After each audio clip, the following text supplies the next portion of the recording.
अस्सलाम वालेकुम dear viewers, मुझे कहते हैं दिलावर अंजुम और आप देख रहे हैं इंग्लिश विद दिलावर। दोस्तों, आज की इस वीडियो में हम बहुत ज़बरदस्त पोएम डिस्कस करने जा रहे हैं जिसका नाम आपको स्क्रीन पर नज़र आ चुका है और वो पोएम है the world is to much with अस। देखिए, अभी हम पोएम स्टार्ट करते हैं। इस पोएम को लिखने वाले कौन है? William Wordsworth. सबसे पहले इनके बारे में जानना ज़रूरी है। जो विलियम वर्ड्सवर्थ हैं, उनकी जो डेट ऑफ बर्थ है वो है 1770 एंड डेट ऑफ डेथ क्या है जी? 1850। अब मैं यहाँ पे ये बताऊंगा कि विलियम वर्ड्सवर्थ को कौन नहीं जानता। हर शख्स इसको जानता है और यकीन जाने, यानी कि ये जो पोएट ऑफ नेचर इनको कहा जाता है। और पोएट ऑफ नेचर यानी कि इनका कॉन्सेप्ट ऑफ नेचर क्या है? नेचर इनके लिए एक सोर्स ऑफ लव है, नेचर इनके लिए सोर्स ऑफ हैप्पीनेस है, हीलिंग का सोर्स है। यानी कि जो शख्स परेशान है और वो जब नेचर के पास जाएगा तो उसकी डिप्रेशन, एंजाइटी, फ्रस्ट्रेशन कम हो जाएगी। ये इस पोएट का व्यू है वर्ड्सवर्थ का। अब आप ये देखें कि 1770 यानी 18th सेंचुरी का टाइम पीरियड है और 18th सेंचुरी में एक बहुत इंपॉर्टेंट रेवोल्यूशन आया था। और वो कौन सा रेवोल्यूशन था जनाब? Industrial revolution. जी हाँ, इंडस्ट्रियल रेवोल्यूशन क्या था कि इंडस्ट्रीज बनती जा रही हैं और जो है वो नेचर को नुकसान पहुंचाया जा रहा है। और एक ऐसा शख्स यानी कि ये पोएट जो नेचर से बहुत ज़्यादा लव करता है, नेचर को मदर नेचर कंसिडर करता है, नेचर को कहते हैं कि it is a source of healing. और ऐसे शख्स के सामने जब नेचर को जो है वो नुकसान पहुंचाया जा रहा है तो उसको कितनी ज़्यादा फ्रस्ट्रेशन होगी, कितनी ज़्यादा उसको तकलीफ़ का सामना करना पड़ा। वो सारी चीज़ें रखते हुए उन्होंने ये पोएम लिखी, इतने परेशान होके कि the world is to much with अस। अभी आपको इसका बैकग्राउंड तो समझ आ ही चुका होगा। अभी हम इस पोएम की रीडिंग करते हैं, देखते हैं जी। सबसे पहली लाइन, एक और बात मैं आपको बताता चलूँ, ये जो पोएम लिखी गई है वो 1807 19th सेंचुरी के बिगिनिंग में लिखी गई और ये सोनेट है। सोनेट 14 लाइन्स की पोएम होती है। अब हम इसको 2 स्टेंजाज में डिवाइड करेंगे क्योंकि मेरे पास प्लेस कम है, इस वजह से मैं इसको 3 पार्ट्स में डिवाइड करके आपके साथ शो करूंगा। ये पहली लाइन लिखी है जनाब, देखिए, the world is too much with us late and soon. यहाँ पे जो लफ्ज वर्ल्ड है इसका क्या मतलब है? इसका मतलब दुनिया नहीं, दुनिया से मुराद मटीरियलिस्टिक थिंग्स, यानी कि हम पैसे के लिए काम कर रहे हैं, हम जो है वो कंस्ट्रक्शंस, बड़ी बड़ी बिल्डिंग्स बनाना, सोसाइटीज बनाना और जो है नेचर से कनेक्शन कट करने का नाम यहाँ पे क्या है जी? वर्ल्ड। वर्ल्ड से क्या मुराद है? यानी कि वो पैसा, मटीरियलिस्टिक चीजें। The world is too much with अस। हमने सारी की सारी जो मटीरियलिस्टिक चीजें अपने साथ इकट्ठी करनी है। लेट एंड सून, जनाब लेट एंड सून का क्या मतलब है? कि पहले भी और आने वाले वक्त में भी। Done something in the past and will do it in the future as well. कि हम इस दुनिया के पीछे यानी कि मटीरियलिस्टिक अब चीज़ों के पीछे पहले भी रहे हैं और आने वाले वक्त में आगे भी उन्हीं को हम फॉलो अप करते चले जा रहे हैं। अब कहते हैं गेटिंग एंड स्पेंडिंग, इन चीज़ों को हम हासिल कर रहे हैं। फॉर एग्जाम्पल, हम पैसे को हासिल कर रहे हैं और उसको लगा रहे हैं, इसी पे सारा का सारा टाइम लग रहा है। We lay waste our powers, हम अपनी सारी की सारी स्ट्रेंथ एक मटीरियलिस्टिक चीज़ों को, इन मटीरियलिस्टिक चीज़ों को हासिल करने में ज़ाया करते चले जा रहे हैं। अगली लाइन देखिए जी, little we see in nature.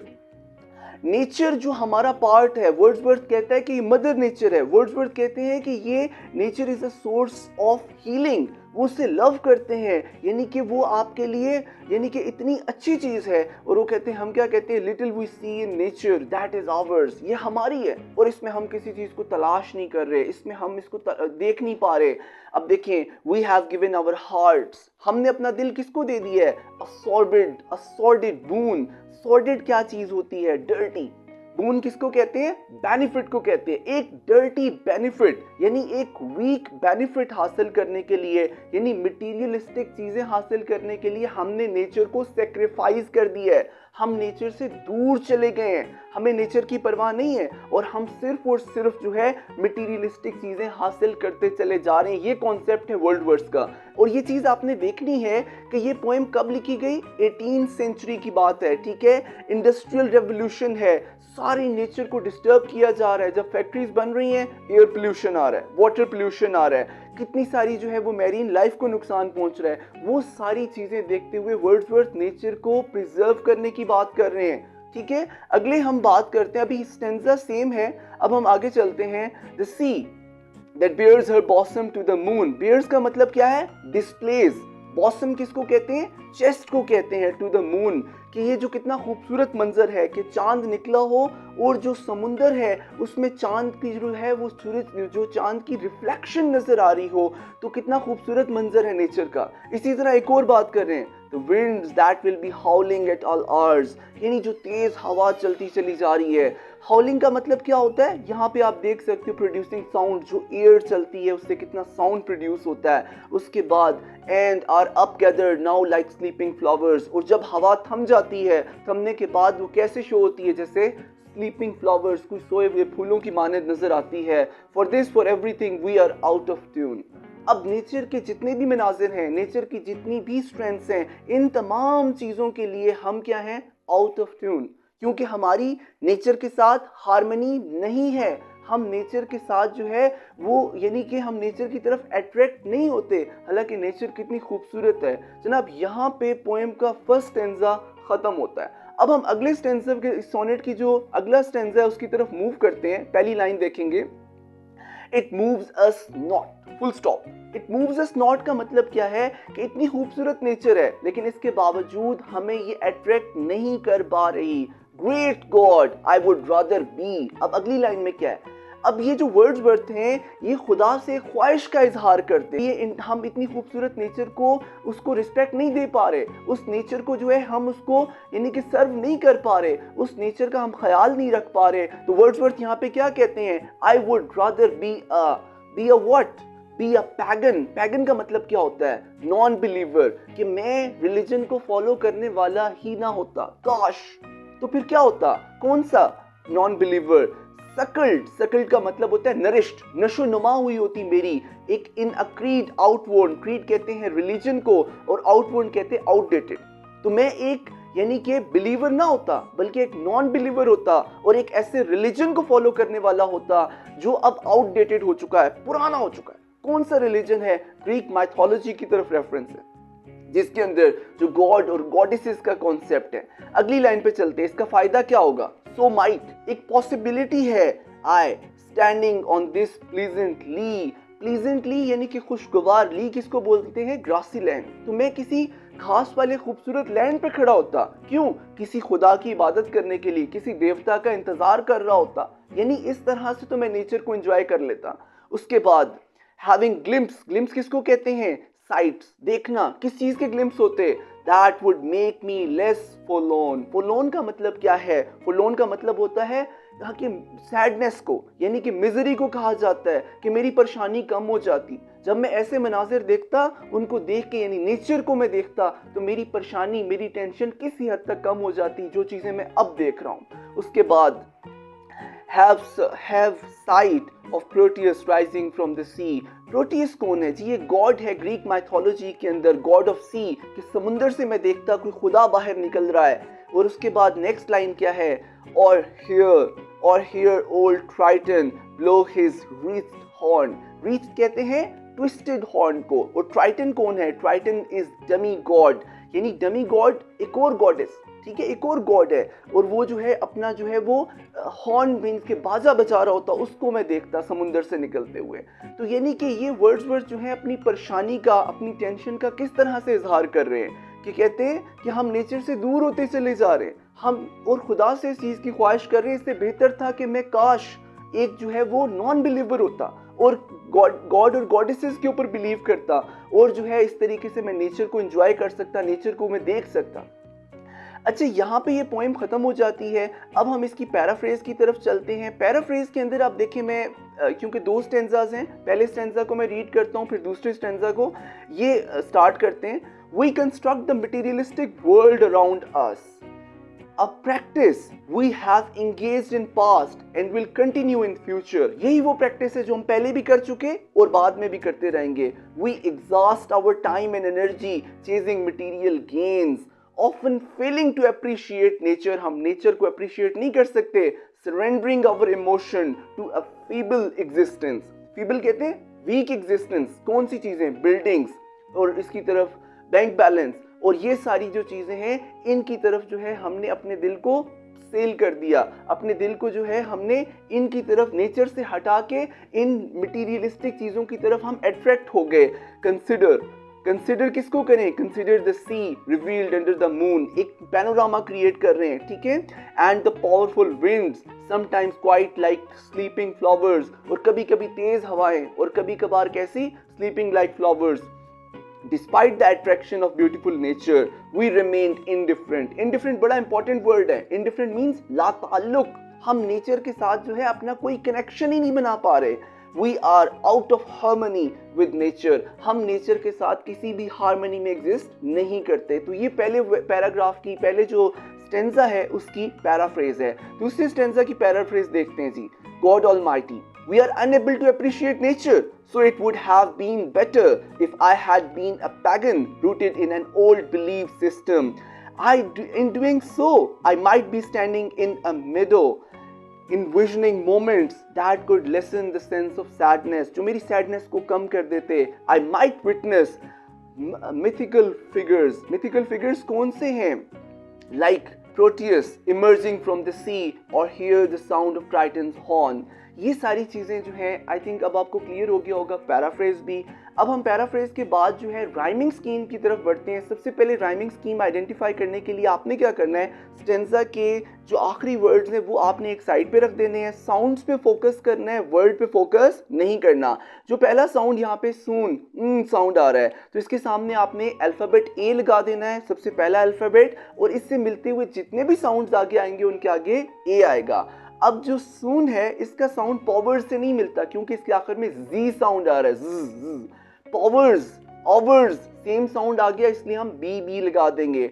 अब जो बून है और सून सेम साउंड दे रहे हैं इसीलिए हम यहाँ पे ए और मून के आगे भी ए लगाएंगे। यहाँ पे आप देख सकते हैं ओवर्स, ओवर्स, इसी तरह आर्स, ज साउंड आ रहा है। फ्लावर्स, फ्लावर्स में भी ज साउंड आ रहा है इसलिए बी आ जाएगा क्योंकि ये पहले साउंड आ चुके हैं। ट्यून, ट्यून में भी जो है मून, ट्यून सेम साउंड आ रहे हैं इसलिए हम ए लगाएंगे।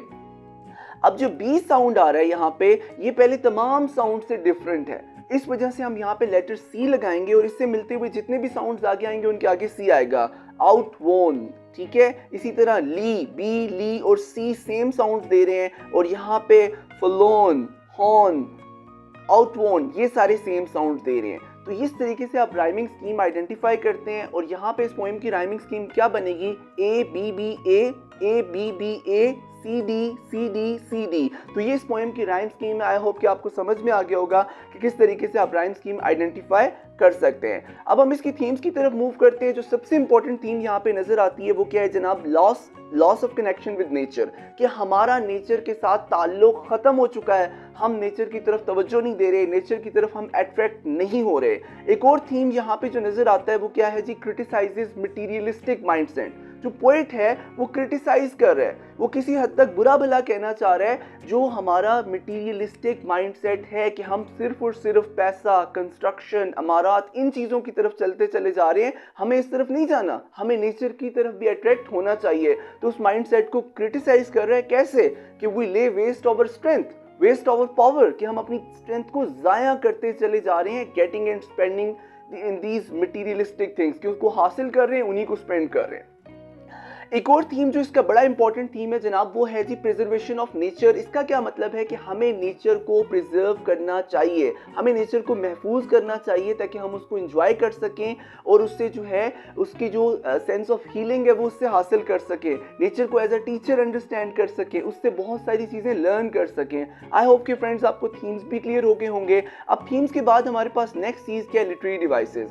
अगर आप लिटरेरी डिवाइसेस के बारे में जानना चाहते हैं तो इस पर मैं एक कंप्लीट डिटेल वीडियो बना चुका हूं जो आपको आई बटन वहां तक ले जाएगा। अब इस पोएम की जो लिटरेरी डिवाइसेस है वो हम आइडेंटिफाई करते हैं। इमेजरी यहां पर मौजूद है। इमेजरी एक्चुअली क्या होती है कि जो हमारे 5 सेंसेस हैं, जैसे हमारा सेंस ऑफ टच है, टेस्ट है, स्मेल है, साइट है, हियरिंग है, इन सेंसेस की वजह से हम माइंड के अंदर कोई अगर इमेज क्रिएट करते हैं तो उसको आप इमेजरी कहते हो लिटरेचर के अंदर। तो यहाँ पे पोएम पे बहुत सारी इमेजरी ऑफ साइट्स मौजूद है। इमेजरी ऑफ साइट्स का क्या मतलब है, इमेजरी ऑफ साइट्स का ये मतलब है कि आप वो लाइन पढ़ते हो और आपके माइंड में एक इमेज क्रिएट हो जाता है।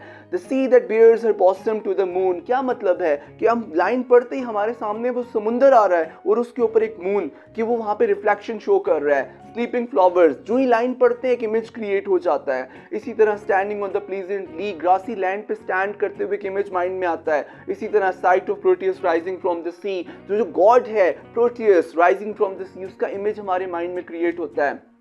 यहाँ पे winds that will be howling, howling means producing sounds, तो ये कौन सी इमेजरी क्रिएट करता है? इमेजरी ऑफ जो साउंड से रिलेटेड है, यानी ऑडिटरी से रिलेटेड है, कि हम इसमें उस साउंड को महसूस कर सकते हैं अपने माइंड के अंदर। इमेजरी भी क्लियर हो चुकी होगी। इमेजरी के बाद जनाब वाला हम सिमिली देखते हैं। सिमिली कंपैरिजन होता है with the help of like और एज। यहाँ पे लिखते हैं अब गैदर नाउ, विंड्स की बात कर रहे हैं। जब विंड्स जो है स्ट्रॉन्ग विंड्स रुक जाती हैं, अब gather now like a sleeping flowers, वो फ्लावर्स की तरह रुक जाती हैं। मेटाफर यहाँ पे क्या होता है कि मेटाफर क्या चीज है कि एक चीज को दूसरी चीज में आप कन्वर्ट कर देते हो। यहाँ पे एक वर्ड यूज हुआ है वर्ल्ड। यहाँ पे वर्ल्ड से मुराद दुनिया नहीं है, बल्कि वो तमाम मटीरियलिस्टिक चीजें हैं, जैसे bank balance, buildings, luxurious cars, इस तरह की चीजें जो है वो मटीरियलिस्टिक जो चीजें हैं उनकी तरफ रेफर किया जा रहा है। तो ये एक मेटाफोरिकली यूज किया गया है इस वर्ड को। अच्छा, नेक्स्ट देखते हैं जनाब। पर्सोनिफिकेशन बड़ा सिंपल सी चीज होती है कि उसमें आप किसी चीज को ह्यूमन कैरेक्टरिस्टिक्स दे देते हैं। अब यहाँ पे the sea that bares her bosom, bosom chest को कहते हैं। अब चेस्ट समुंदर की तो नहीं होती, इंसान की होती है, तो वो इंसानी जो ह्यूमन कैरेक्टरिस्टिक है वो आपने सी को दिया, तो यहाँ पे पर्सोनिफिकेशन भी मौजूद है। अगली लिटरेरी डिवाइसेस पे हम देखते हैं जनाब एलिट्रेशन यहाँ पे एग्जिस्ट करती है। एलिट्रेशन एक्चुअली क्या है? एलिट्रेशन ये होता है कि जो इनिशियल वावल साउंड्स होते हैं वो रिपीट हो रहे हो। जैसे यहाँ पे विंड्स दैट विल, वो साउंड जो है वो रिपीट हो रहा है। इसी तरह for this, for everything, dot dot means कि आगे सेंटेंस, आगे जो है वो लाइन मौजूद है स्टैंजा की, ठीक है। जो फर्स्ट साउंड है वो यहाँ पे रिपीट हो रहा है, ये एलिट्रेशन की एग्जांपल्स आ जाती हैं। इसी तरह आप एसोनेंस की देख सकते हो। एसोनेंस क्या चीज होती है कि एक सेंटेंस या एक जो लाइन है उसके अंदर वॉवल साउंड जो मिडिल पे आ रहे हो वो रिपीट होते हैं। जैसे ले वेस्ट ओवर पावर्स, ले वे, ए साउंड जो है यहाँ पे रिपीट हो रहा है। इसी तरह अगले में भी यही बात है, नेचर और दैट, यानी ए साउंड रिपीट हो रहा है, यहाँ पे एसोनेंस है ये। इसी तरह आप कॉन्सोनेंट्स की एक एग्जांपल देख लेते हैं। कॉन्सोनेंट्स क्या होता है कि जो लास्ट में जो कॉन्सोनेंट साउंड्स हैं वो रिपीट हो रहे होते हैं। जैसे यहाँ पे गेटिंग एंड स्पेंडिंग, ग जो साउंड्स हैं वो रिपीट हो रहे हैं लास्ट वाले, गेटिंग एंड स्पेंडिंग। तो दोस्तों उम्मीद करता हूँ कि आज की वीडियो आपको बड़ी अच्छी लगी होगी और आपको ये पोएम के जितने भी कॉन्सेप्ट्स हैं वो अच्छी तरह से समझ में आ गए होंगे। मैंने बहुत कोशिश की इसको डिटेल वीडियो बनाने की। अब दोस्तों अगर आप मेरे चैनल पे नए हैं तो इसको सब्सक्राइब करना ना भूलिएगा, और वीडियो अच्छी लगी है तो इसको लाइक करना है और दोस्तों के साथ जरूर शेयर करना है, और आपने लाजमी बेल आइकन भी दबा देना है ताकि मेरी आने वाली नेक्स्ट वीडियो आप तक पहुँच सके। अपना ढेर सारा ख्याल रखिएगा और बहुत जल्द मिलते हैं नेक्स्ट वीडियो में। अल्लाह हाफिज दोस्तों।